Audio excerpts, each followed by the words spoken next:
was the Queen of Sheba? Was she a myth, a symbol of wisdom, or a real African queen whose legacy shaped kingdoms and fates for millennia? Her story echoes through the Bible, the Qur'an, and Ethiopian tradition. To find her, we must journey through legend, scripture, and the shifting sands of history. The Queen of Sheba is one of history's most enigmatic rulers. She appears in multiple traditions: Jewish, Christian, Islamic, and Ethiopian. Yet no single source tells her whole story. In the Bible's Book of Kings, she is described as a queen of immense wealth and wisdom, ruling over the land of Sheba, which scholars place either in southern Arabia, modern Yemen, or the Horn of Africa, modern Ethiopia/Eritrea.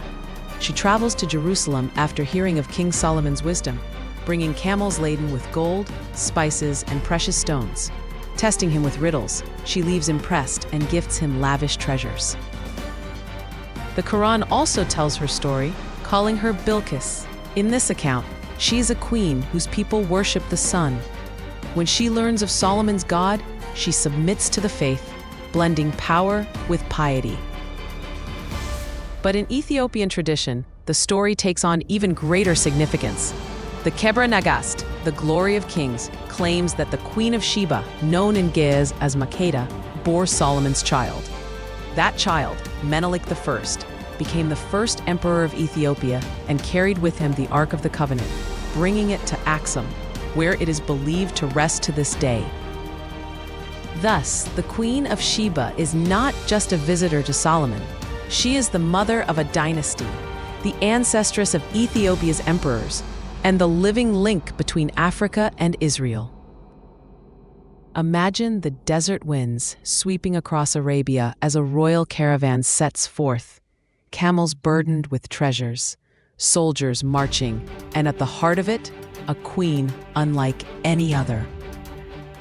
The journey of Sheba to Solomon's court is not just about trade or diplomacy. It is about wisdom meeting wisdom. The queen tests Solomon with questions and riddles, symbols of intellect and political wit. She seeks to understand not only his faith, but the secret of his power.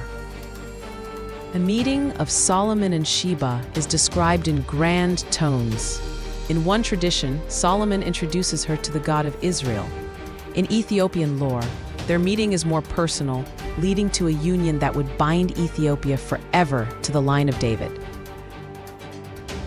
Whether this meeting was political, spiritual, or romantic, its legacy endured. From this encounter sprang legends of dynasties, holy relics, and Ethiopia's divine kingship. Beyond legend, Sheba's kingdom was real. Archaeological evidence points to the Sabaean kingdom of ancient Yemen, a land of incense, frankincense, and myrrh, trading across the Red Sea with Africa. Others argue Sheba's true home lay in Ethiopia, where Aksum and earlier kingdoms commanded African trade routes. Whichever side of the Red Sea her throne stood on, Sheba's wealth came from controlling the world's most precious trade spices, gold, ivory, and incense, used in temples from Jerusalem to Rome. To her people, she was not just a queen, but a protector of prosperity. Her throne symbolized a kingdom that linked Africa, Arabia, and the Mediterranean. Sheba was more than myth. She was a merchant queen, a symbol of female power in an age where kings dominated chronicles. The Queen of Sheba's story did not end with her life, it multiplied, reshaped by every culture that touched it. To the Ethiopians, she is Makeda, mother of Menelik I, ancestress of emperors, and the divine source of Solomonic kingship. Without her, there would be no claim of Ethiopian rulers to the throne of Solomon. To the Arabs, she is Bilqis, a queen who turned from the worship of the sun to the worship of the one true God, embodying piety and submission.